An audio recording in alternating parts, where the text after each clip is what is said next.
everyone, my name is Jen and welcome to the Book Refuge, and welcome to a little bit of like out of the ordinary content. I mean, not totally, but this topic actually came up in one of my like request posts where I asked people what they would like to see from me. And someone asked for the topic of books that I can never forget. Now, I've made a lot of books that are about, you know, favorite lists, right? Like favorite romances, favorite books from my childhood, favorite audiobooks, you know, those all exist. And so there isn't necessarily books on this list that I haven't talked about before, because at some point or another, every one of these books I've talked about on my channel in its, you know, 3.5-year long history. And so some of these will absolutely not be a surprise, but I'm taking this as kind of like a topic about like what makes a book unforgettable to me. And yeah, for some of these, it's definitely going to be the romance. For some of them, it'll be other reasons. So I'm kind of going to go from beginning to like more recent things and then say like why and what they mean. And this is not a comprehensive list at all. And none of the books I'm talking about today are even books that I read this year. Or at least if I read them this year, it wasn't for the first time. They were books that I've reread. So I'm kind of going like back in the past is kind of the point. And like maybe books that have built me as a reader. And so we'll definitely see ones that are like, oh, pointing her towards romance. Because these days, it is romance that completely consumes me. But it wasn't always that at all, right? I mean, I found over time that the aspects of books that I was loving the most was because they had romance in them. But yeah, I thought this was a great topic and I wanted to go more into it than just a surface level of like, oh, that book really stuck with me. Pretty much all of these books that we'll mention, like I could walk you beat for beat through the whole plot. Like they're books that are pretty deeply well known to me. So yeah, that's what I would say. Anyway, but let's go ahead and get started. I just realized one of the books that I forgot to grab, because I own every single one of these, but it's okay. We're going to go back to Childhood Jenn, and this is a series that I've talked about back when I didn't read as much romance, but it's still a series that I cherish so close to my heart. And when we talk about books I can't forget, there's so many different scenes from this whole book series that I think about. And I know from you guys telling me that a lot of you, going back many, many years, even some of my oldest followers, and I do have some followers who are in their 60s and 70s, is the Little House books by Laura Ingalls Wilder. I think for a lot of little girls and boys, this was maybe one of your first like big kid chapter books that you read. This is definitely for like elementary age. The reading is easy. There's lots of illustrations inside. They're just absolutely beautiful stories. Maybe they were read to you by your mom. But I love these. These aren't my original copies. My original copies are actually at my home where they're safe and taken care of. And I'm slowly collecting them all in like hardcover so that I have a hardcover set of these. But this was the first series that I ever like binged the whole thing. And by binge, I mean it took me like 2-3 months to read all 7 books in this series. I ended up I also read the Rose Wilder series as well, but those ones just didn't like click with me as well. And the reason why I feel like this affected me so much is it had that like historical aspect, which I love so much now. And it just really spoke to me in a way that I wasn't expecting. Because I was a kid. Like, I didn't realize what was happening and what, like, bricks of personality were being built by, you know, this little girl and her family, that we go through these troubles with them, and that the thing that sustains them is their love for each other. whether they are the only ones on a vast prairie where there are wolves and animals and, you know, one wrong mistake, an injury to their father, or the death of a infant could be what spells doom for them. And those are all aspects, again, like I didn't realize that when I was a kiddo, but those are all things that I love now. Like I love a family, and I love that, just that contented happiness of a, you know, steady family. I think I really clung to this too because I had a pretty, like, I don't want to call it like turbulent, but it wasn't always perfectly stable or healthy childhood. And I loved being with this family. And these were books that I would often like finish them and just go back to the beginning. Like I don't even know the amount of times that I read this series. That's how much I loved it. And then a book that I do talk about quite often, and a lot of my viewers will know how much I love it. I also have like 5 copies of this book at this point in my life, and that is East by Edith Pattou. I discovered this book in, I think we were in 7th or 8th grade when it was, I mean, this book came out when I was in like 2nd grade, but I didn't read it until probably 2007 or 8. And this was the first book that really showed me that I really must like fantasy. And it was probably one of my first like retellings I ever read. This is a retelling of East of the Sun and West of the Moon, which is like a Norwegian, and like, that Scandinavian like retelling. It's one of their like fables and fairy tales. And I was obsessed with this book. Like I used to check it out from the library every Christmas or wintertime and read it. I read it to my best friend. In fact, just this last winter before she got married, we read it. Like, I don't want to say it's a final time, but probably the final time that we'll read it with each other. My best friend is an artist, and so while she was painting, I was reading to her. And it was so much fun. But this has a feisty heroine who's still one of my favorite heroines today, because guess what? As a teen, she really messes up. She messes up in this story. She makes a mistake. But number one, she's like 16. And number two, she immediately goes about correcting her mistake. And she has to go through many trials and tribulations to do so. And I just love that about her. I love that she immediately realizes what she did wrong. She had bad advice. She made a bad decision. It ruined someone's life. And then she goes about fixing it. And she doesn't let anything stand in her way. And a lot is trying to stand in her way. And I just love it. And this book, it is, when I look back at this, it really points out to me the kind of heroines that I was looking for. And even a little bit that, like, the romance that I was striving for as well, which will come to fruition later on. Then, I mean, I feel like this is in every romance lover, and even some in like non-romance lovers' back pocket, and that of course is Pride and Prejudice, which I had, you know, seen the films when I was in my like grade school, but it wasn't until high school when, you know, we were having to pick classics, and I was like, oh, I'll read Pride and Prejudice. I love the BBC series or whatever, that I really fell in love with it. And it wasn't even until I was older then and I reread it, and every time I reread this, there is new humor and new satire and new commentary on both the rich and the poor and the judgments that we make when we are prejudiced against someone and when we have too much pride and we let that be our stumbling block. And also the like cinnamon roll that is Mr. Darcy. Like, let's just be real. We all love it.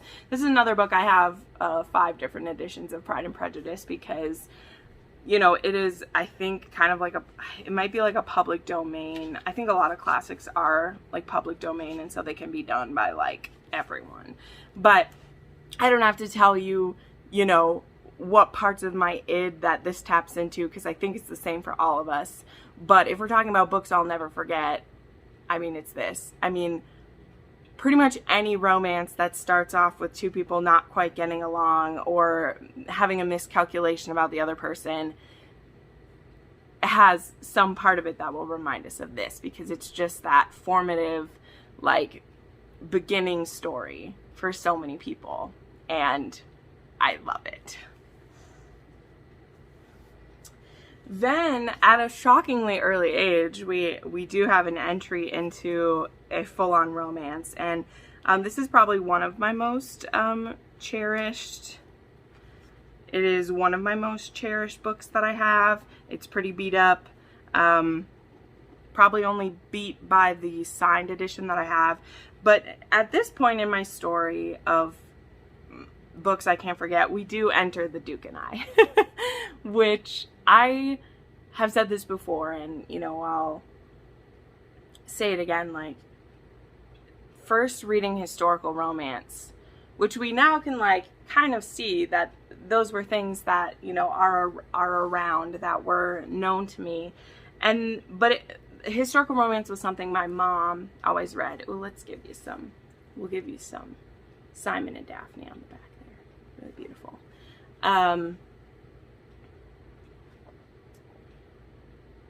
And there was just something magical about this book. I loved Daphne and Simon. I love Daphne's huge family. The Bridgertons are amazing.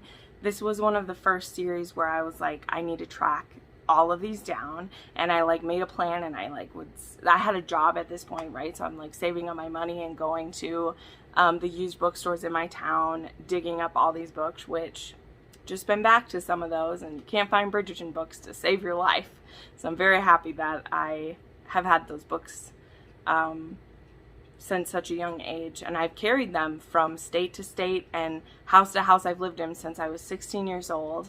Yeah, it's been 12 years that I've been loving this series, and it just introduced me to so many of the historical romance tropes. It really introduced me to, I was reading some spicier books, but I wasn't reading them so like proudly or boldly until I read these, because a lot of the sexy books that we were reading was still like YA.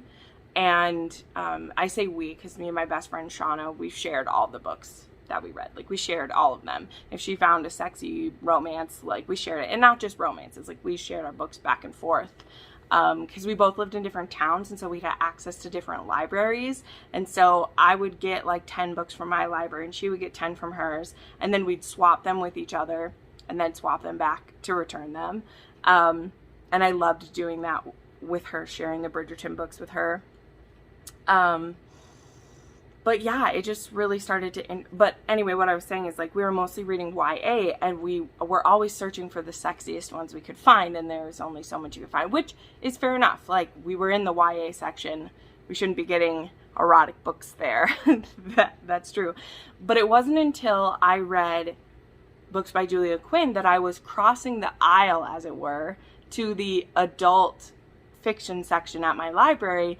And that's when I started finding all of these amazing authors that I read. And I read Julia Quinn and Celeste Bradley and Eloisa James and Catherine Coulter, who, Catherine Coulter, it is true that my very first was was her series.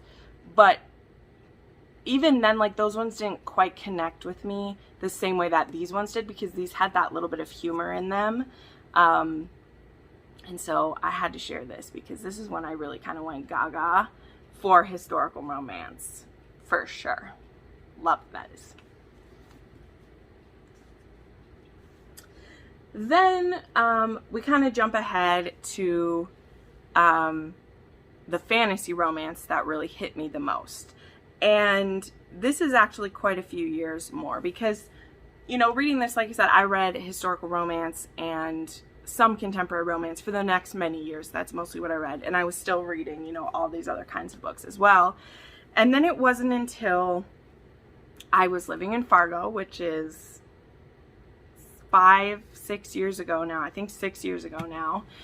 And I had my wonderful roommate, but she was in school. And I was working a job that I did not love, and I discovered, and I was getting back into reading, right? I was getting back into reading again. And I discovered Booktube. And some of the first videos I ever watched in Booktube, like many of us, was Polar and Bananas Books, Christine Riccio, and her reviews of the ACOTAR series. And I'm holding up A Court of Mist and Fury because this is the one that just really sucked me in, because I tried reading ACOTAR, and I tried reading that one a couple times, and I tried reading Throne of Glass, and I tried reading that a couple times. And then after seeing Christine's review of this book, where she was telling me how sexy it was and how much she loved Rhys and how amazing this book was, I was like, okay, I'm gonna try ACOTAR again, and I'm gonna get through it. And that time, like, I did, and I absolutely loved it. You know, I really loved ACOTAR. And then I read this book, and I hadn't experienced a book that had so many things that I loved in one. You know, it's kind of like when you're reading historical romance, you're getting that out of it. When you're reading a fantasy, you're getting that out of it. And this was the first book for me that was both. That was a fantasy romance that had all the things I loved about YA fantasy, but it had the sexier stuff that I loved from reading adult romance. And it still had all the magical elements, and it had a swoony hero with wings, and it had a heroine who was badass, which I loved, but she was broken, and she's trying to heal herself and go through these things, and that's what made this book amazing for me. And I know I'm not the only one. I know that there is a lot of people who love this series, and in my opinion, a much louder voice of people who love it than people who don't. Because if it's not your audience, like if it's not your crowd, then it's not your crowd. And your opinion doesn't matter to me because you don't like it no matter what. But those people who know what this book brings to the table, it got so many people into reading fantasy romance. It got so many people back into reading in general. And so it holds such a sweet place. And for me, this series does, because it's the series that really pushed me, like, over the edge into just going gaga, and my library started to explode when that happened. It just went crazy, and it was the first step into inching myself towards creating my channel for the first time. It would still be, you know, 2.5 more years until I did, but this was the beginning of finding that community that Booktube was. So this is a very pivotal book for me. Oops.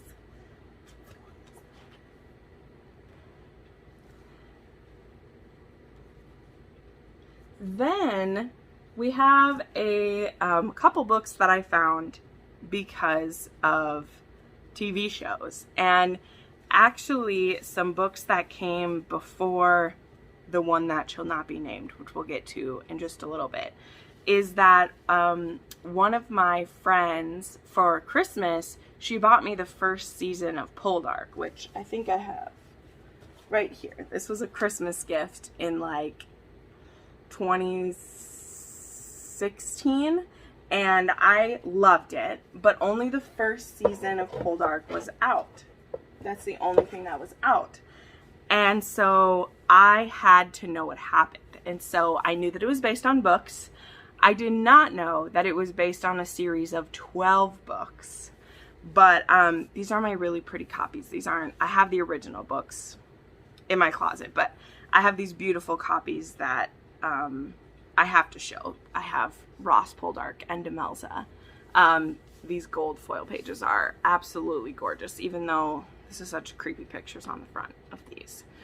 But I had to know, and so I picked up actually Jeremy Poldark, because the first season of Poldark is based on the first 2 books in the series by Winston Graham.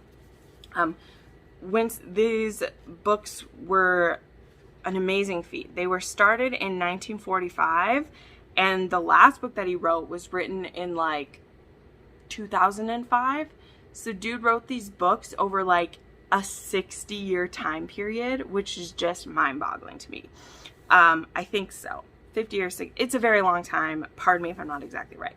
But these books were some of the first ones that I went gaga for audiobooks for, okay? So I had listened to a couple audiobooks before. I'd listened to the Lunar Chronicles. I'd listened to a couple of the Harry Potter books. But they were mostly just a thing where I was just like, you know, I would casually use my credit monthly and pick up a book that I'd like already read before, because I wasn't sure how audiobooks were going to fit into my life yet. And then I decided, I was like, I won't make it through Jeremy Poldark because it's a little bit dry. Let me try the audiobook. And I was introduced to Oliver Hembra, who reads all of the books except for Demelza. Demelza is read by a woman. I can't remember her name, but he reads all of the books, narrates them. And it blew my mind. Like, it blew my mind. And I listened to, over the next 3 years, all 12 of the books. I didn't binge through them.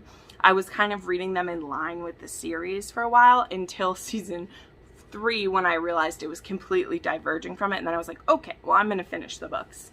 But I own all 12 of the books, and I've listened to all 12 of the books. And I loved it. I loved all the voices, because there's like Cockney, and there's Irish, and there's lowborn and highborn, and he does them all, and it was epic to me. Like, I loved them. To that point, I had only, like I said, I'd listened to more like fantasy, or sci-fi even. And these were the ones that really pushed me over. And these are historical fiction. There are multiple romances that happen throughout these, and the series does end on a hopeful note, but there is lots of tragedy and heartbreak that happened through this series, and there were times where I was like, how is it ever going to work out? And so I would peek ahead to make sure that things would work out. Some things did not work out so happily, but a lot of things did.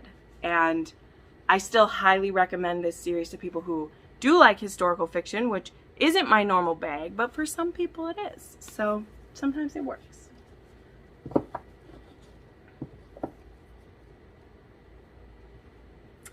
Then we get to, you guys know what this one's gonna be. We get to Outlander by Diana Gabaldon, which was also a book I picked up because of the show, which is crazy to me to think about, but also not, because that's how a lot of people heard about. Plenty of people knew about it before. These books first started in, what was it, 94? 91. These books first started in 1991. So they've been around since before I was born. They are 30 years old now. But I had just moved here and I didn't have internet yet. So I went to Barnes & Noble and I picked up 2 or 3 of their TV shows that were like $10 or $15. And I was like, I'm just going to watch some TV and whatever. And Outlander, the first season, part 1, I actually have the one that I first purchased because, you know, I keep everything. I bought this DVD collection of the first like 8 episodes, and come on. And I was shooketh with the cliffhanger there. So you're getting, you're learning how it works out. And so, when season 1 was over, because season 2 was currently on when I finished the first, okay, not season 2. The first half of season 1 was on DVD, and the second half of season 1 was on TV at that time. So once I finished season 1 and I knew it was going to be like a year and a half before we were getting the next season, I started the books. And I started by rereading this one because I was like, okay, I know they will have left some stuff out. Let's read this. And then I continued with Dragonfly and Amber. And it took me about 13 months to read the 8 books that were out, or that's all that's still out currently, in that time. And I mean, y'all know. This was a fandom that I just gladly fell into. It's done so much for me and for my channel. When season 5 was going to come out, a year and a half ago, or almost 2 years ago. Yeah, it was almost 2 years ago. In October of 2019, I started a reread so that when season 5 came out, I would be like, I planned it so that I could at least be caught up for season 5, but I ended up getting them all reread, and then I reviewed all the episodes of season 5, and I will be doing that for season 6. I don't know how I'm going to fit it in my schedule because I work a different job now than I did then, but it's going to happen because I'm so excited. But anyway, this series changed my life. It introduced me to my book husband, Jamie Fraser. I will die for him. It introduced me to so many characters and a world and a collection of stories that just blow my mind. And Diana Gabaldon, for all of her faults and her acerbic wit, is one of my favorite authors ever to walk this earth, and I adore her so much. So much. Then I have an interesting one, a throwback, and this is one I mention a lot. This is another one that has to do with audio, and showing me how audio can just go to another level, okay? Like, listening to the Poldark book showed me stuff, and, I mean, Jim Dale, is it Jim Dale? No, it's not Jim Dale. Jim Dale is the illustrator, but the guy who does the voice of Harry Potter, that one's amazing. But also, Booktube introduced me to the Illuminae files by Amie, Kauffman, and Kristoff. I think this is a great recommendation for the fall and winter. This first book is also spooky as fudge. So, but this audiobook is a full cast audio. There is sound effects, there is action, there is a little bit of a romance. This is YA, you know, there's no more than a little bit of smoochie in this one, but it's actually a second chance romance for these teenagers. But this is a production that blew my damn mind. I'm actually very interested to reread this or re-listen to this soon, because I know that some of my favorite romance authors have, you know, dual pen name or dual, you know, performance names. And I know some of them are like in here, but I didn't know them back then. But anyway, this is about it's too hard to explain in one of these, but this is a space adventure. There's this illegal mining planet that gets attacked by this evil corporation, and so the people who live on this planet have to escape into the sky, and there ends up being these epic plane battles. There is a disease that gets released on one of the planes, so yeah, it might close to home, but you know what? The way it's done in here is not what's happening in real life. It's more of like a zombie plague than something else, just saying. And it's bonkers. It's bonkers amazing, and you're doing yourself a favor if you listen and read along, because look at this. And Aiden, the psychopathic intelligence, I love it. I just love it. So yeah, this book, I'll never forget this book. I will never stop recommending this book. This series is amazing, and it made me a fan of Kristoff for life, even though he's led me astray sometimes into some dark places. This series is epic.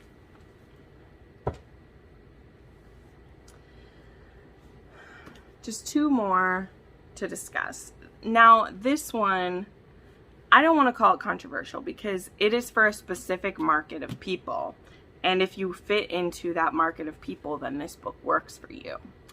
I was already like, I wasn't even fully a romance channel yet, but I am a Christian, and I have a lot of Christian friends who've read this book, and they told me that it was beautiful and epic, and I was like, okay, but I don't like reading Christian romance. It doesn't like work for me. But on a whim, I'd gotten this copy, and I also knew that my grandmother loved this author, and I was really missing my grandma, and so I wanted to read a book that she would have read. So I was fully expecting that it would be kind of a snooze, or it would be overly like zealous or something like that, and it wasn't.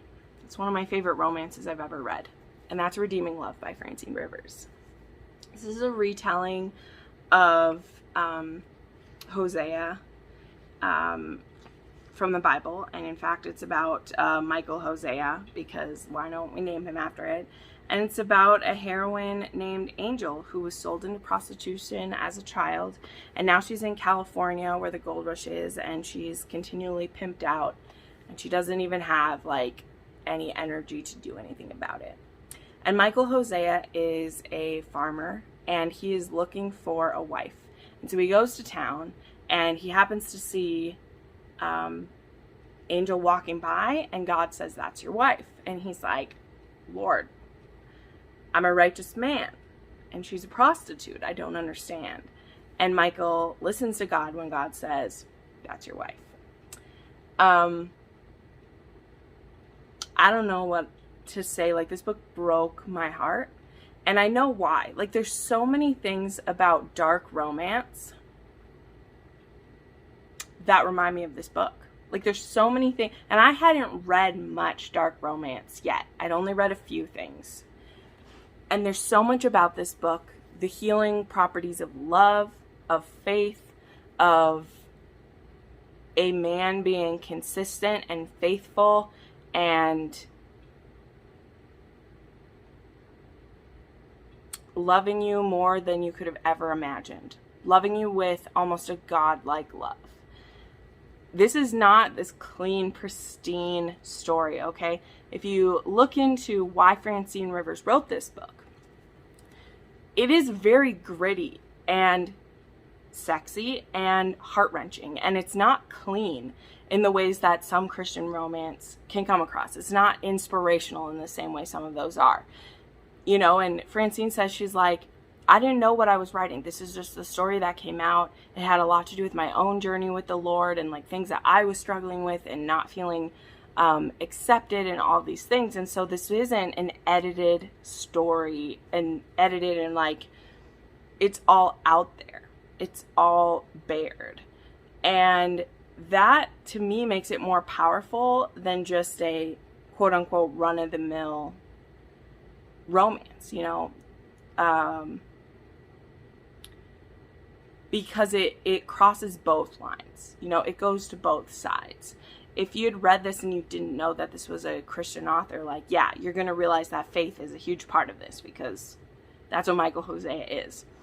But Angel doesn't just fall into the loving arms of the Lord or anything, you know, she's like, yeah, I've had people who said they were religious before and they still paid for my services and they still wanted to knock me around and they still wanted all those things.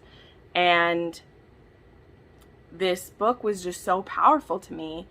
And when I look now, and it's funny, I know that this is not a book I normally hold up on my channel, but for me, it just stands out because there's so many elements that I look for in dark romance and in sexy stories that are in this. Because there's that healing aspect. There's love as redeeming, as not so much that you were dirty and unclean, but that you need to forgive yourself for what's happened to you and for the decisions you've made and for the things that you were forced into that you did not choose. And so you are not marked by those things. You won't forget them, but you can forgive yourself for things that weren't your fault. And that's what makes it such a powerful story for me. And when I think of books I can't forget, I will never forget this book. And there's so many aspects of the stories I read now that go back to this. The kind of man that Michael is. The kind of broken heroine that our heroine is. And the thing is Michael is broken too. He's just broken in a different way. And he's also accepted his brokenness in different ways. And I love it. I absolutely love it.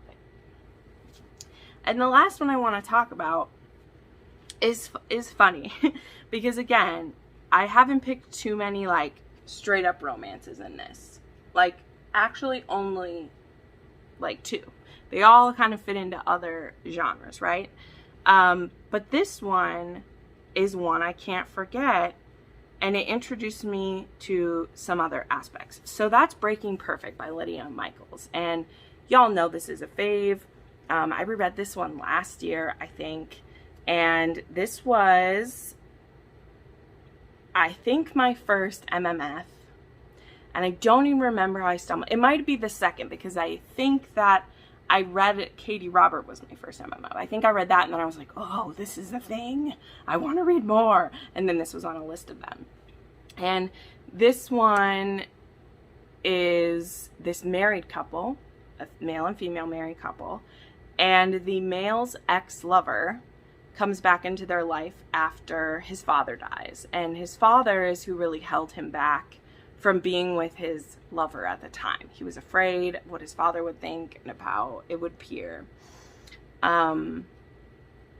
And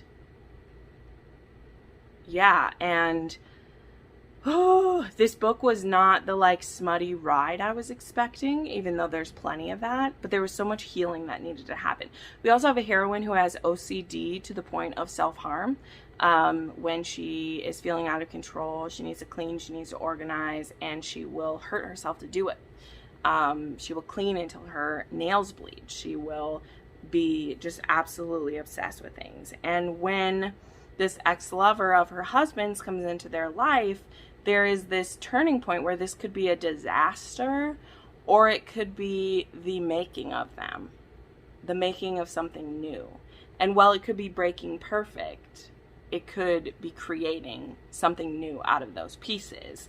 And yeah, there's an aspect that rightly was pointed out to me, that there is some cheating that happens, but the context of how and when it happens and what the result of it is, this is a book that is like an exception for me, because there's just a lot of emotions going on and some conversations need to happen, but the moving power of this story for me overrides any uncomfortableness I might feel that gets a little squeaky within there.